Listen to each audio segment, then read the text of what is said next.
What I notice again and again is that we keep looking at the horse, but almost never pause to notice what is the horse responding to.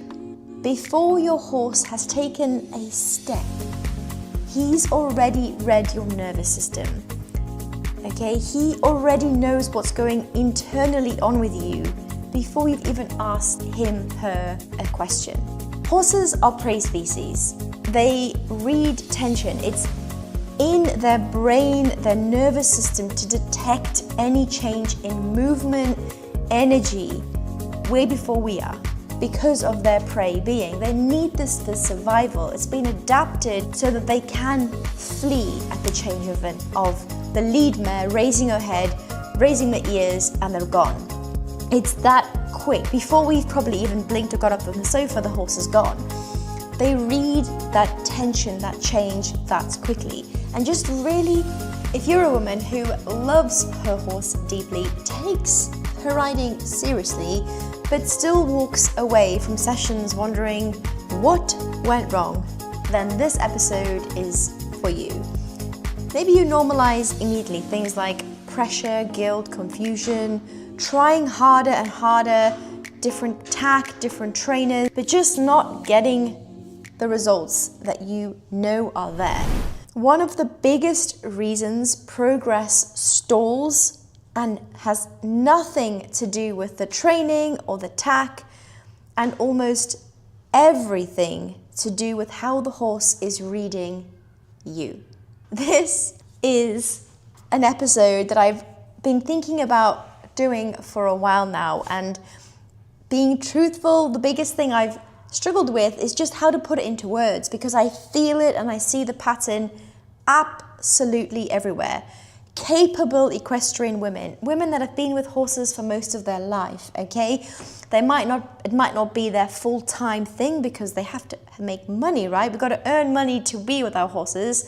So they might have a primary like corporate role. They're very capable in their role. They're very skilled, talented, working hard. They care for their horse like their child. I don't even have to explain this to you. Horses, they're like our human child. We love them with every part of our body. Maybe they go training, competing, and when they are training and competing, they're there to be serious, okay? It's an expensive hobby to do, and we want to do it the best that we can because we show up as we do for our job. We show the same need and the willingness and the determination for our horses as well. But why is the horse inconsistent, and why are the behaviors changing, and why, despite spending money on physio, chiropractors, vets, saddle fitters, you just become more hypervigilant, more tense and frustrated and overwhelmed, like you're stuck in the self-critical spiral to know why you don't have a one simple directional approach to help your horse. Imagine that for a moment, because I myself take that for granted sometimes, in how intuitive and insanely admirable and clever these animals are, that they can read that amount of detail and pick up on the change in a nervous system way before we can. The horse doesn't hear what you mean, what we say. He feels what you are. Think about that again. They don't care about what you're saying to them. And a lot of us, I did this, talk a lot to the horse. And I'm thinking, who am I talking to? Because he doesn't understand English, but he's not reading what I might care. He's reading who I am in my heart of hearts. And you are a good person. If you own a horse and you're anything like myself, we love them with every inch of our body. My heart warms when I think about horses. However, with the crazy life we live, the stress, the distraction, the noise, the pressure, the guilt, it can pile up on ourselves, especially when we don't know how to remove it when it comes to working with our horses. It might be that you work in a corporate pressure. You have very high standards, but you're holding everything together all day. Family life, balancing kids, partners, maybe you have a high role at work and you're having to manage a group of people every single day. Stepping into the saddle without resetting your nervous system, I'm not blaming you. I've seen the patterns, and if you are, as I described at the start of this episode, working your butt off and you still aren't getting the results that you want with your horse, then this episode is for you. And it could just be that missing piece that you're looking for when it comes to this mysterious lameness that goes about. Side note, there is no mysterious lameness. There is always a reason. There is always a reason for a horse's behavior, and it's our job to figure out what it is. So we frame behaviors like spooking, resistance, tension, inconsistency, like whatever it is. Maybe you use the words of naughty, I've used these in the past, stubborn, needs fixing, needs sorting out. But just as information and the need to communicate, and as I've just said about how these animals, horses, actually read us, our nervous system, the most powerful behavior is your horse asking, are you present with me today, right now? When I was writing this out, this hit me hard because I learned the hard way. I learned that ignoring my body, pushing myself harder, traveling around the UK, treating horses, and I burnt my body out to the point where I couldn't do my job anymore. So to fall out of love with the job, and it broke my heart because I love horses so much. And I realized it was because I wasn't looking after me, and the horses were reading me. Hard to hear, right? I know it hit me really hard, and honestly took me a few years to kind of break through from it, because the story I was telling myself was like, I'm trying my best. I've already got so much going on, I feel guilty, but actually the shift is quite easy. When you are aware of it and you can recognize that shift, you can quickly rewire it and you can tell yourself a different story. A new tack, a new trainer, as the last step in helping reset a horse and a rider. This actually saves riders so much time, so much money and energy, because the new saddle, the new bit, the new trainer, the new fancy gadget, the new program is all great and obviously important, but only after one thing: your state. How is your state? What state are you in when you're with your horse? Are you totally present? Are you aware? Are you truly listening? Strategy without awareness, it just creates more noise.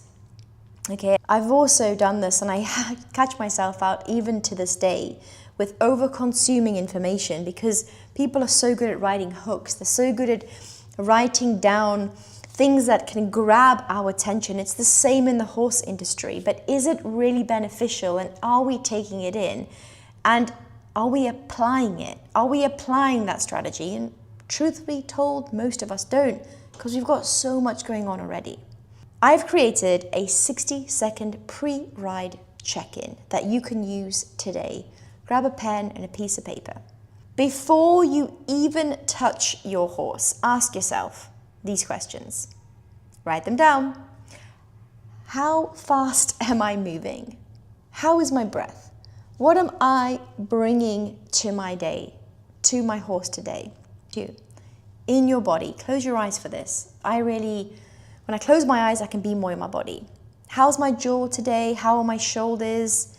Do I have any areas of tension, sensations that are feeling a little bit achy? Anything like that, write them down. Number 3, observe your horse without asking anything. I'll say it again. Observe your horse without asking anything. How's their posture, their eyes? Just observe them. What are they doing with their body? Are they standing equally on all 4 legs? Are they resting a hind leg? Can you see them breathing? And obviously they're breathing, they're alive, but can you see the expansion of the rib cage, the diaphragm, and exhaling and inhaling out? If you learn to listen, you'll save yourself hours of frustration in the saddle. And it's so counterintuitive to us because we just want to go, right? If you're like me, you're high-performing women, you're very high-achieving, you have high standards, you want to get stuff done, right? This is only a 6-second guide that I've given you. You cannot tell me that you don't have 60 seconds in your life, in your day, before you do anything with your horse to apply this strategy. It works. It works because it brings you present and it brings you into the moment. And especially with question number 2, as a rider, it brings you into your body. And with a horse, because we have not got any verbal communication of a like-for-like understanding, by that I mean 2 people speak English, understand each other, okay? Sometimes. With a horse, you have a non-verbal communication. What you have is your body, your state, your nervous system. The horse has the body, the state, the nervous system. You're meeting together halfway with a non-verbal communication.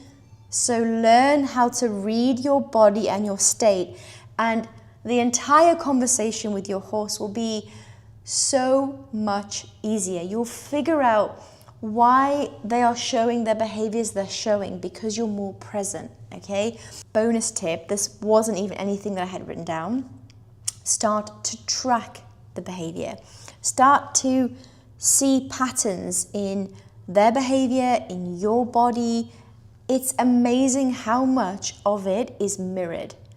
Their body language, we mirror, and they mirror us.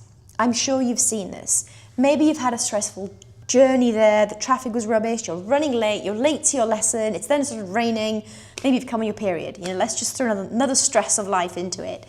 You're bringing that stress to your horse, and if you noticed that you go into the stable and they just turn away from you, they're like, oh, hell no. Why do they do that? Because they're picking up on in your state, on your energy.